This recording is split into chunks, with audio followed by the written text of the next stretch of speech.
we continue to face terrorist attacks. We can't erase every trace of evil from the world, and small groups of killers have the capacity to bring great harm. As the case before 9/11, that remains true today. And that's why we must remain vigilant as threats emerge. At this moment, the greatest threats come from the Middle East and West Africa, where radical groups exploit grievances for their own gain. One of those groups is ISIL, which calls itself the Islamic State. Now let's make two things clear. ISIL is not Islamic. No religion condones the killing of innocents, and the vast majority of ISIL's victims happen to be Muslim. And ISIL is certainly not a state. It was formerly al-Qaeda in Iraq and has taken advantage of sectarian strife and Syria's civil war to gain territory on both sides of the Iraq-Syrian border. It is recognized by no government or by the people of Syria.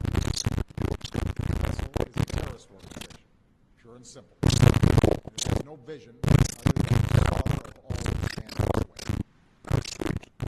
A region that has known so much bloodshed, these terrorists are unique in their brutality. They execute captured prisoners. They kill children. They enslave, rape, and force women into marriage. They threaten the religious minority with genocide. And acts of terrorism. They took the lives of two of their own girls, Jim Foley and David Sumner. So ISIL poses a threat to the people of Iraq and Syria and the broader Middle East, including American citizens, personnel, and citizens. Left unchecked, these terrorists could face a growing threat beyond that region, including to the United States. Because if it's not going to be a problem, when will this happen? Specific planning in the homeland. ISIL leaders have threatened America and our allies. Our intelligence community believes that thousands of foreigners, including Europeans and some Americans, are joining in Syria and Iraq. These fighters could try to return to their home countries and carry out deadly attacks.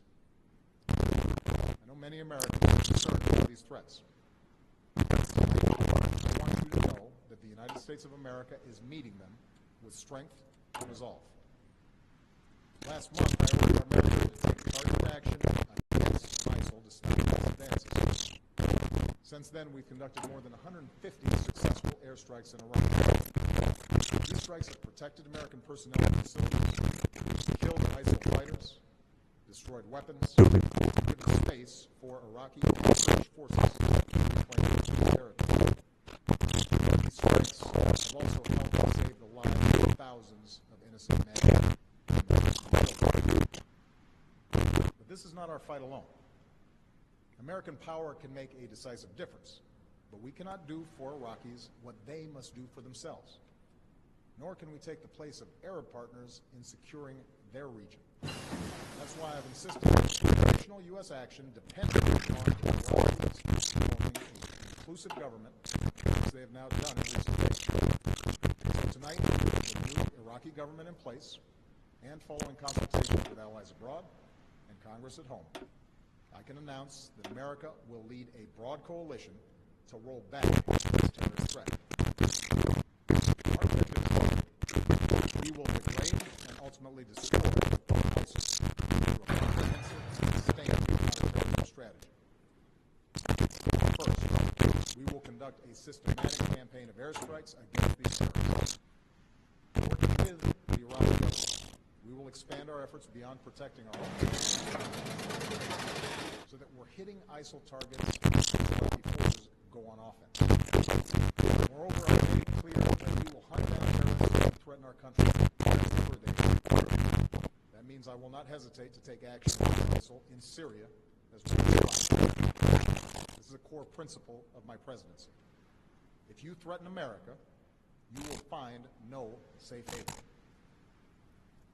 Second, we will increase our support to forces fighting these terrorists on the ground. In June, I deployed several hundred American service members to Iraq to assess how we can best support Iraqi security forces. Now that those teams have completed their work and Iraq has formed a government, we will send an additional 475 service members to Iraq. As As I've said before, these American forces will not have a combat mission. They will not get dragged into another ground war in Iraq. But they are needed to support Iraqi and Kurdish forces with training, intelligence, and equipment. We'll also support Iraq's efforts to stand up National Guard units to help Sunni communities secure their own freedom from ISIL's control. Across the border in Syria, we have ramped up our military assistance to the Syrian opposition. Tonight I call on Congress again to give us additional authorities and resources to train and equip these fighters. To fight against ISIL, we cannot rely on an Assad regime that terrorizes its own people, a regime that will never regain the legitimacy it has lost. Instead, we must strengthen the opposition as the best counterweight to extremists like ISIL, while pursuing the political solution necessary to solve Syrian crisis once and for all. Third, we will continue to draw on our substantial counterterrorism capabilities to prevent ISIL attacks. Working with our partners, we will redouble our efforts to cut off its funding, improve our intelligence, strengthen our defenses, counter its weak ideology, and stem the flow of foreign fighters and in 2 weeks, I will chair a meeting with the UN Security Council to further mobilize the international community around this effort. Fourth, we will continue to provide humanitarian assistance to innocent civilians who've been displaced by this terrorist organization. This includes Sunni and Shia Muslims who are at grave risk, as well as tens of thousands of Christians and other religious minorities. We cannot allow these communities to be driven from their ancient homelands. So this is our strategy. And in each of these 4 parts of our strategy, America will be joined by a broad coalition of partners.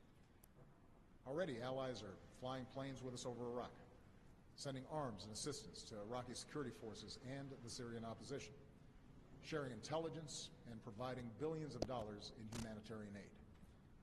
Secretary Kerry was in Iraq today, meeting with the new government and supporting their efforts to promote unity. And in the coming days, he will travel across the Middle East and Europe to enlist more partners in this fight, especially Arab nations who can help mobilize Sunni communities in Iraq and Syria to drive these terrorists from their lands. This is American leadership at its best. We stand with people who fight for their own freedom, and we rally other nations on behalf of our common security and common humanity.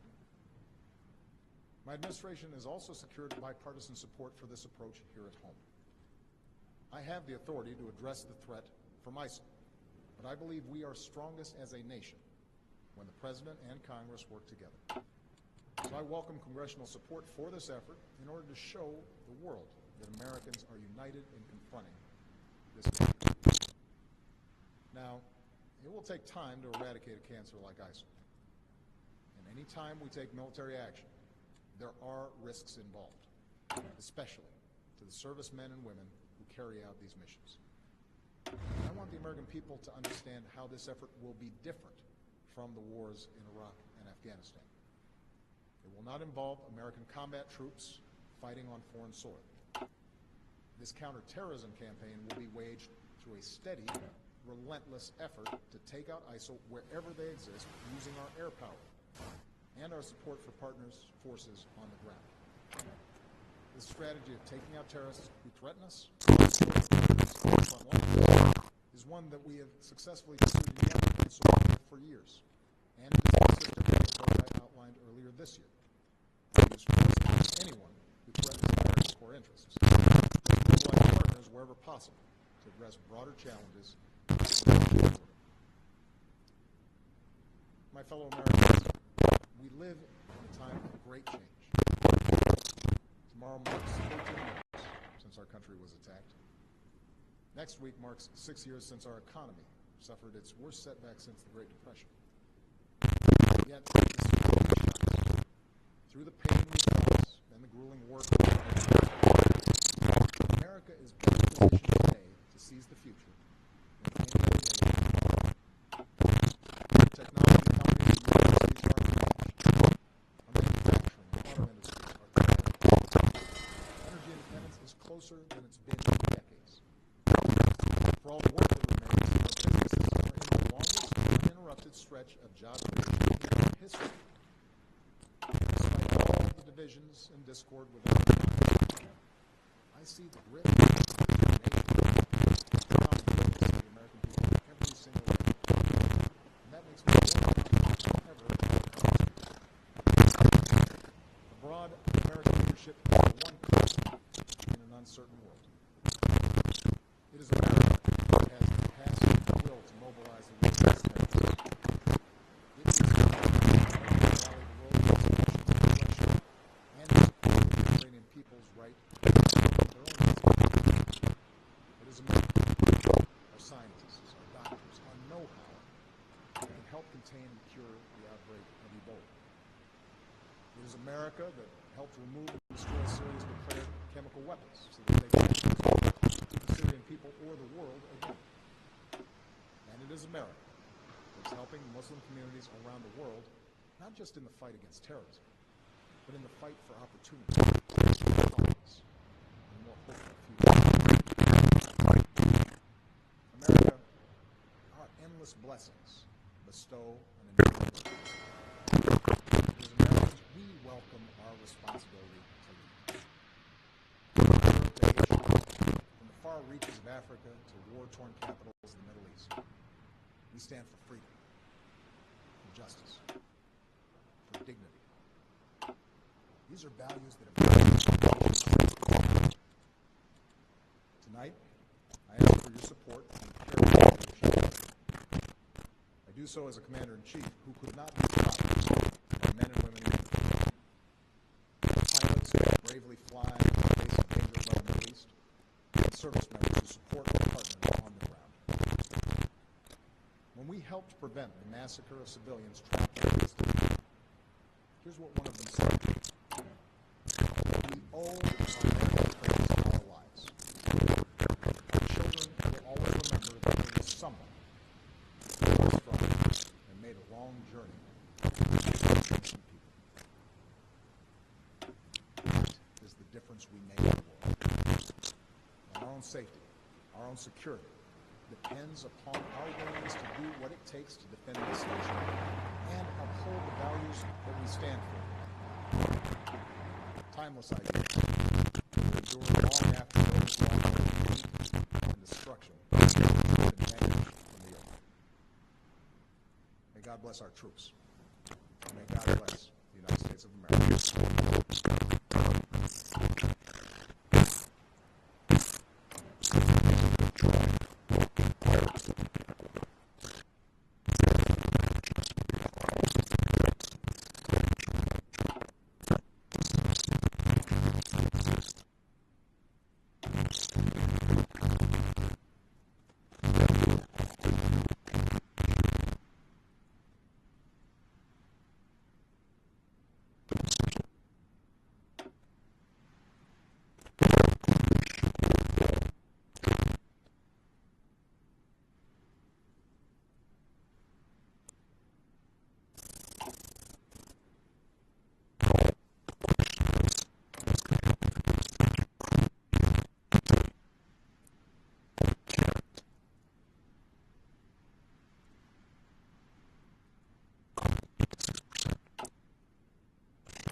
Unit of empire in the classic European empires was the colony.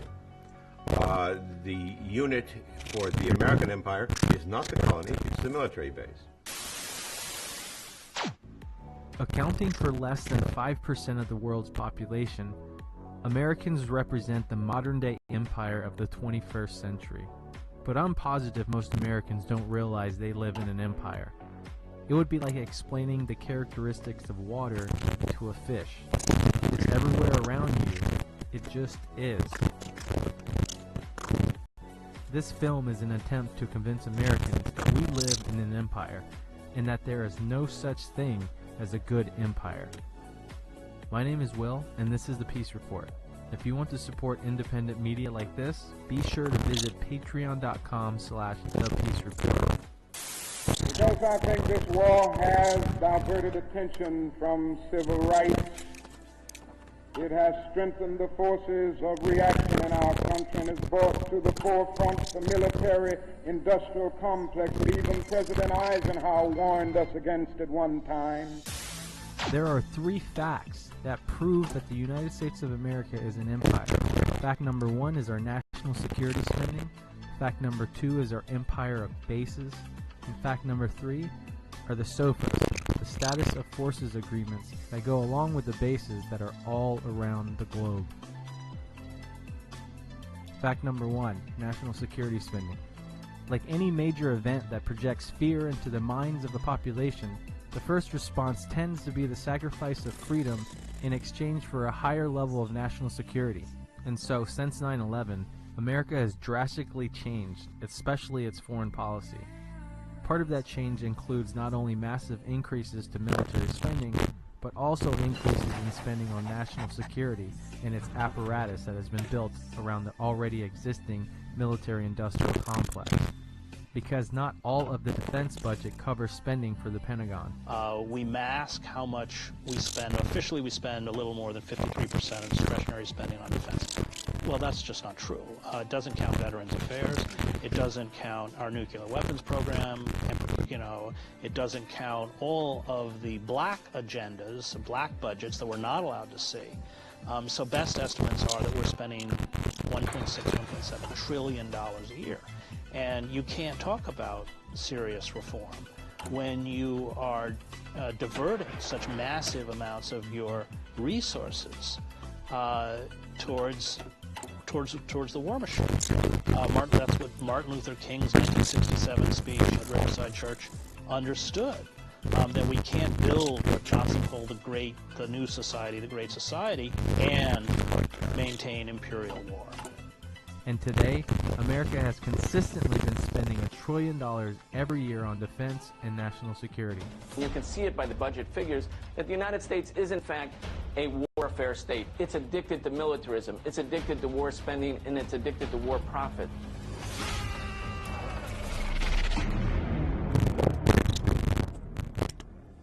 America currently has 800 military bases around the world in 80 countries. And these bases are what separates the colonizer from the colonized. But how many foreign military bases are on U.S. soil? 0. But to really understand this number, we need to see it in context. America spends more on the military than the next 8 countries combined. And if you add up all of the other military bases on foreign soil, it only adds up to somewhere between 40 to 60 bases. What this combination of imperial overstretch in over 700 bases around the world, combined with the tremendous vested interest in perpetuating it, and the correct word for it is empire, and the correct word for its Siamese twin is militarism.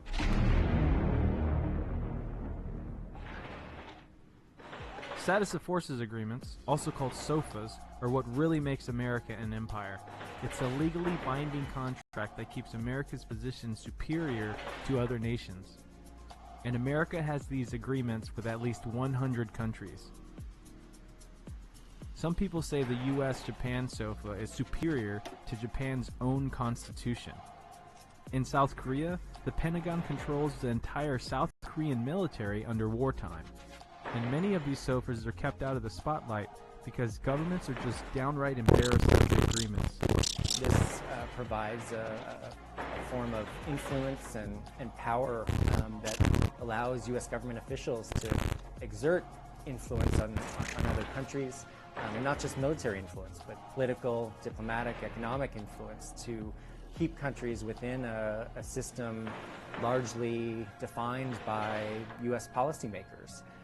There are, of course, also tremendous amounts of money that these bases generate in the form of contracts for military contractors who make in the tens of billions of dollars a year. So even though in many ways maintaining so many bases overseas is very much an outdated Cold War and World War II era military strategy, the money being made by military contractors sustains this system. It's become a system that is self-sustaining and has taken on a life of its own. To focus on war and not war preparation is to simply shovel after the elephant. One has to look at the war preparations that are going on around the world, which military bases are central to.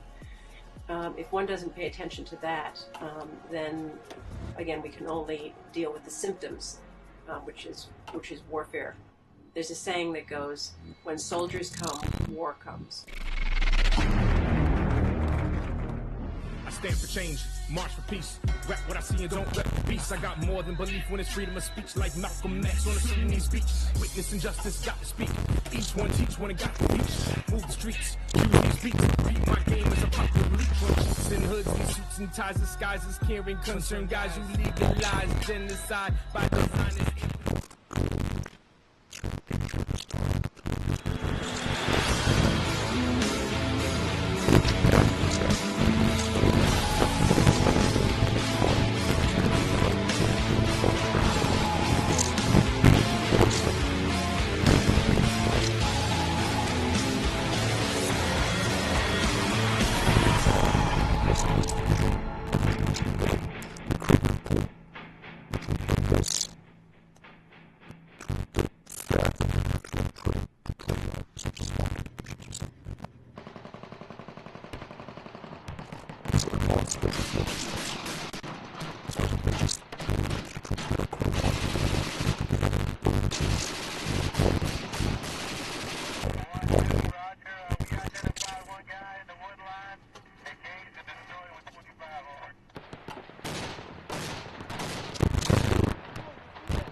Waiting for the dust to clear right now.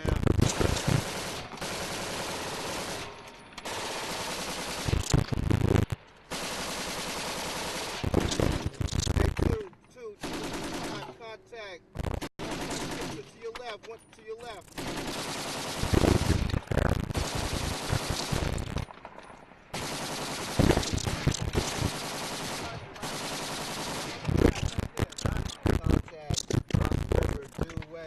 About 1 o'clock,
there's fire coming from Bravo 1 to the hotel complex.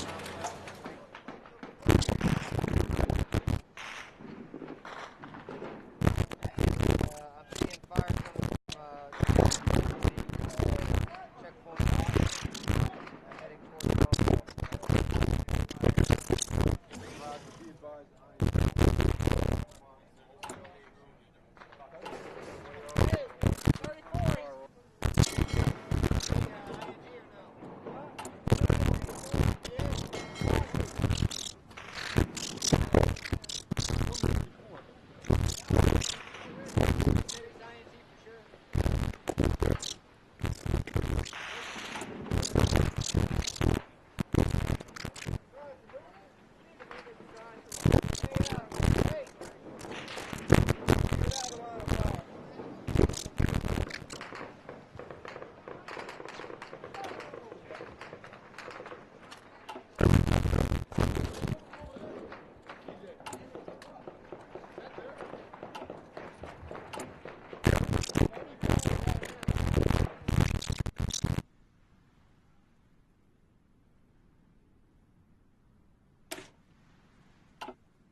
Six guys, go. 1, 2, 3, 4, 5, 6.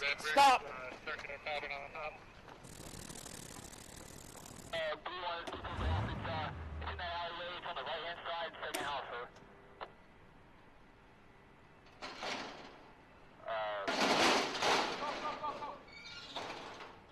All right, let's go in there and seek cover, boss.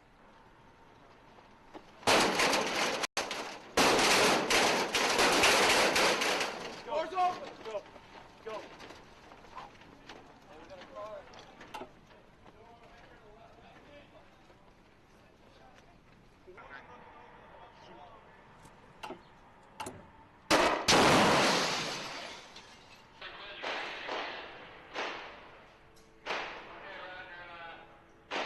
Your IA soldiers are going to engage sniper. Roger, engage sniper.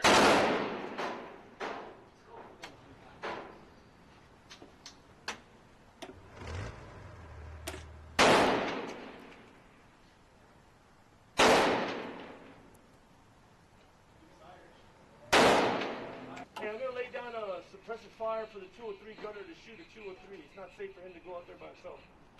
Roger. Just want to make sure that we got all our eyes that way so we can see where you guys are shooting. That house, we don't know which one it is.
The birth of the Antichrist, who will emerge to wield great political power across the planet. The premier son of Satan, who will spread terror in the name of Jesus.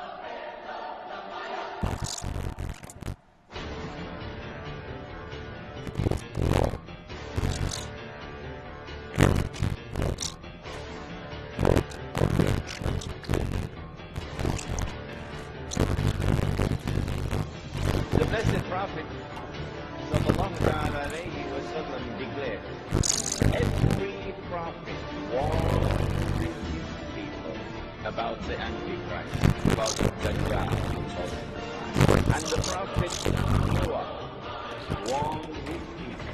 But I say to you something that none ever said before me. The Antichrist sees with one eye, his left eye. He's blind in the right eye. But your Lord is not one eye. Is not one eye.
To the world. He would live on earth for 40 days. One day like a year, one day like a month, one day like a week, and the rest of his days like your days.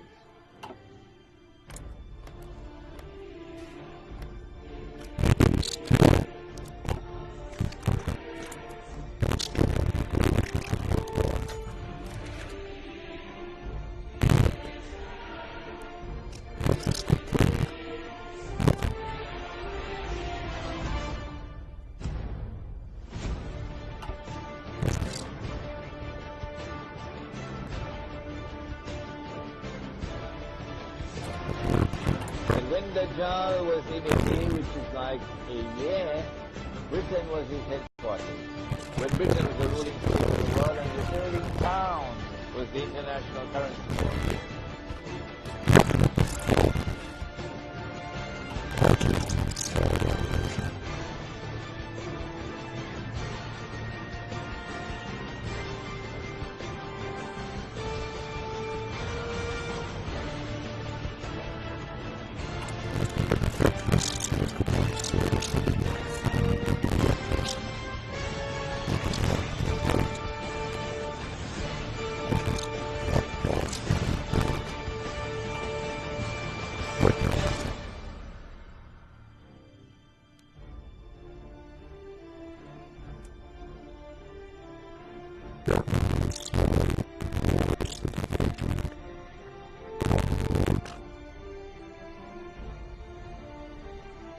And then Dajjal moved to a day which is like a month, and the United States replaced Britain as the ruling state in the world. And the US dollar became the international currency.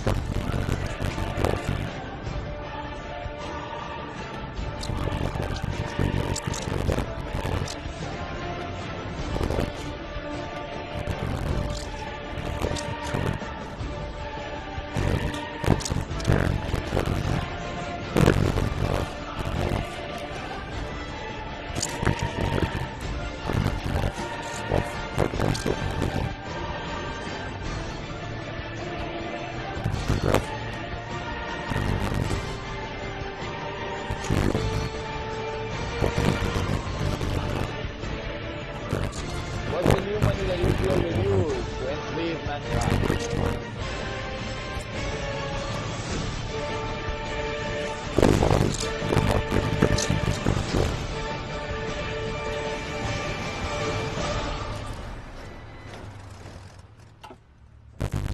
Between his eyes, on his forehead, is written the word kafir, disbeliever. The mu'min will be able to read it.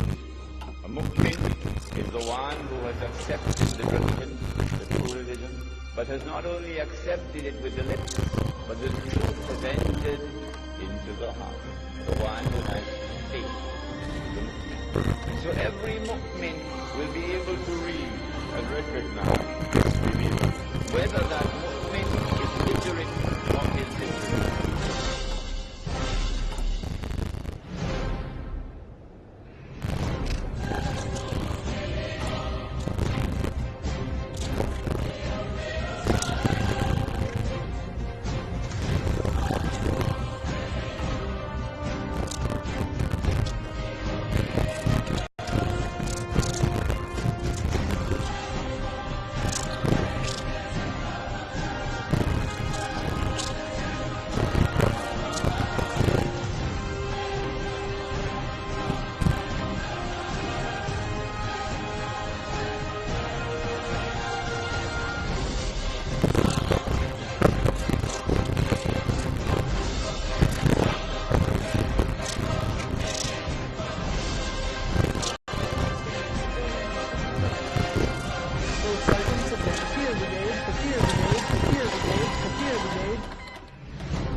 Informed us that Allah will send in the last day this being created by Allah, who will impersonate Al-Masih and who will convince them that he is delivering the return of the golden age. If Dajjal is to deceive and get them to be convinced that he is the Messiah, look at what he will have to do. Number one, he will have to liberate the Holy Land. Number two, he'll have to bring Banu Israel back to the Holy Land. Number three, he will have to restore the state of Israel. And number four, he will have to take the state of Israel to that status where it will become the ruling state in the world. And he himself will then have to rule the world from Jerusalem.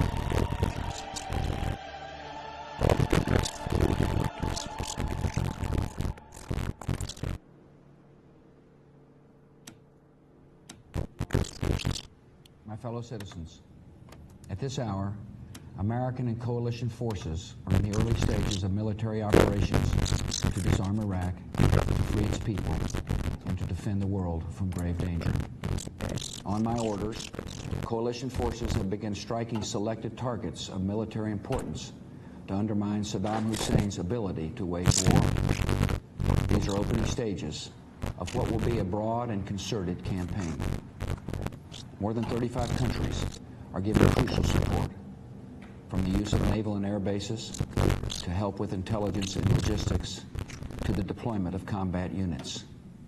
Every nation in this coalition has chosen to bear the duty and share the honor of serving in our common defense. To all the men and women of the United States Armed Forces now in the Middle East, the peace of a troubled world and the hopes of an oppressed people now depend on you. That trust is well placed. The enemies you confront will come to know your skill and bravery. The people you liberate will witness the honorable and decent spirit of the American military. In this conflict, America faces an enemy who has no regard for conventions of war or rules of morality. Saddam Hussein has placed Iraqi troops and equipment in civilian areas, attempting to use innocent men, women, and children as shields for his own military, a final atrocity against his people. I want Americans and all the world to know that coalition forces will make every effort to spare innocent civilians from harm. A campaign on the harsh terrain of a nation as large as California could be longer and more difficult than some predict. And helping Iraqis achieve a united, stable, and free country will require our sustained commitment. We come to Iraq with respect for its citizens, for their great civilization, and for the religious faiths they practice. We have no ambition in Iraq except to remove a threat and restore control of that country to its own people. I know that the families of our military are praying that all those who serve will return safely and soon. Millions of Americans are praying with you for the safety of your loved ones and for the protection of the innocent. For your sacrifice, you have the gratitude and respect of the American people. And you can know that our forces will be coming home as soon as their work is done. Our nation enters this conflict reluctantly, yet our purpose is sure. The people of the United States and our friends and allies will not live at the mercy of an outlaw regime that threatens the peace with weapons of mass murder. We will meet that threat now with our Army, Air Force, Navy, Coast Guard, and Marines, so that we do not have to meet it later with armies of firefighters and police and doctors on the streets of our cities. Now that conflict has come, the only way to limit its duration is to apply decisive force. And I assure you, this will not be a campaign of half measures, and we will accept no outcome but victory. My fellow citizens, the dangers to our country and the world will be overcome. We will pass through this time of peril and carry on the work of peace. We will defend our freedom. We will bring freedom to others, and we will prevail. May God bless our country and all who defend it.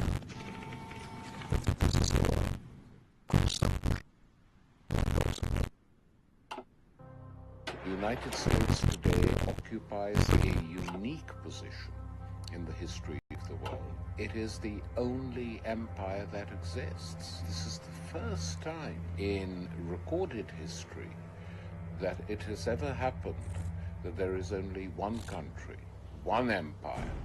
It's sadly ironic that this nation has become such a... We in the United States don't realize that our corporations have created this very subtle, very clandestine empire. The American empire is really in many ways killing the planet. The definition of empire didn't change. The definition of American did. In only 200 years, we've lost our freedom. We've gone from a nation on the way to the most fantastic ideals. A country century, leading the world in deceit. Who owns this country? Rich and the very rich. The Federal Reserve System is not a government agency at all. What is it? It's a cartel. It's obviously a corrupt system. I think the crisis coming is going to make the 1930s look like a picnic. If we keep going where we're going, it really is off a cliff. It's off a cliff environmentally, it's off a cliff socially, it's off a cliff as far as poverty and wealth, and it's definitely off a cliff as far as any real democratic control.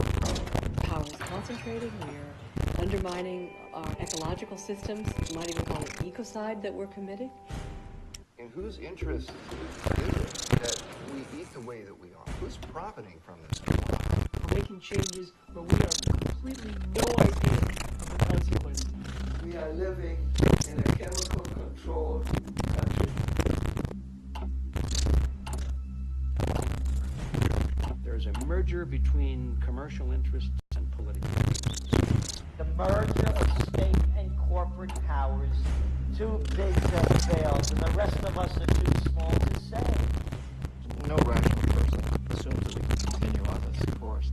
We have a government that right now can shut down the internet. That's dictatorship. The empire is unveiling itself. If one group of people has control over society, we call it dictatorship.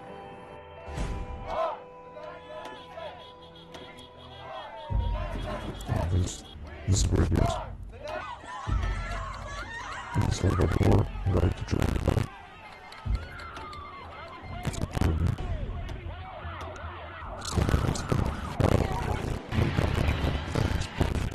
Because of the Patriot Act, police can come into your house, and they don't need the order of the judge. It's a dictatorship over the earth. It reflects an act of collective madness.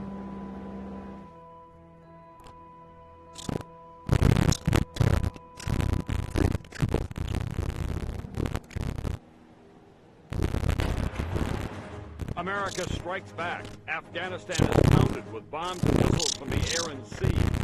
We are supported by the collective will of the world. Homeland Security has stepped up to protect against retaliation, and bin Laden himself sends a videotaped threat to the American people. From NBC News World Headquarters in New York, this is NBC Nightly News with Tom Brokaw. Good evening. American-led military attacks against targets throughout Afghanistan continue tonight, even as the first emergency food and medical supplies to the beleaguered Afghan people are in the air. And if there was any doubt about the role of Osama bin Laden in the September 11th attack, his threats to America tonight were a chilling reminder of his hatred. NBC Jim Kulchevsky is at the Pentagon tonight, the latest on the early strikes and the continuing actions in that part of the world. Jim? Tom, the first of these military strikes appear to have just about ended for the night, but officials here at the Pentagon say these attacks are far from over. Missile explosions light up the nighttime skies. Anti-aircraft tracers streak over the capital city, Kabul. The first wave, 50 Tomahawk cruise missiles like these, fired from U.S. and British ships and submarines. 25 warplanes off the aircraft carriers Carl Vinson and Enterprise launched strikes from the Indian Ocean. And long-range bombers dropping precision-guided weapons, B-52s, B-1s, and these two B-2 stealth bombers, seen here early this morning at Whiteman Air Force Base in Missouri, flying more than 10,000 miles in 14 hours to drop their bombs. At the Pentagon, Defense Secretary Donald Rumsfeld announces the shooting war against terrorism is on. The only way to deal with these terrorist threats is to go at them where they exist. The targets, the Taliban military, air defense systems, command and control bunkers, airfields and warplanes around Kabul, Jalalabad, and Kandahar. Also, terrorist training camps of Osama bin Laden and his al-Qaeda terrorist network. But in this first wave, not bin Laden himself. But in a message released late today, apparently videotaped before the attack, a defiant bin Laden issues an ominous warning of more terrorist attacks against American targets. And for the United States, I want to tell the United States and its people, I swear by God, by Allah, He who has praised the sky, that the United States will not have peace. U.S. sources tell NBC News this first round of airstrikes could last 3 or 4 days. The most immediate objective, to disarm and disable the Taliban military, to permit opposition groups to take control. That would make it safer then for U.S. special forces to hunt down and root out Osama bin Laden and his terrorist cells. I want to remind you that while today's operations are visible, many other operations may not be so visible. But Rumsfeld warns today that this or any other military operation alone will not eliminate the terrorist threat. The fact is, in this battle against terrorism, there is no silver bullet. There is no single thing that is going to suddenly make that threat disappear. And to drive home the point, this is not an attack against Afghanistan or its people. Today's strikes ended with an airdrop of food, 35,000 packets, to starving Afghan refugees. Pentagon officials say there's no indication that this first strike took out bin Laden, and the Taliban says that its leaders survived. But one senior military official confidently predicts tonight that no matter how long it takes, we'll get them. Tom. NBC, Jim Miklaszewski at the Pentagon tonight. Thanks very much. Now let's go to Afghanistan, where NBC News correspondents are also in place. First, Tom Aspel, who's on the front line between the Northern Alliance and the Taliban. Tom, what could you see from where you are? Tom, the first indications we knew that an attack was underway was the sparkle of AAA anti-aircraft artillery fire over the skies just above the city of Kabul, followed by the orange blossom of explosions. Now, we couldn't hear it from here, but one after another we saw these big orange balls in the sky lit up just above the city there, and then in return some anti-aircraft fire going up from the west and the east of the city, searching up into the sky. Now, the surprising thing to us, not much anti-aircraft fire at all, suggesting that the Taliban knew that there were Tomahawk missiles, had no way of knowing exactly what was up there, and was searching the sky rather than going at selected targets. That also telling us that the command and control centers, perhaps, one of the targets of the first attack, and the Taliban really no idea exactly what they were shooting at. Tom?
The president attempted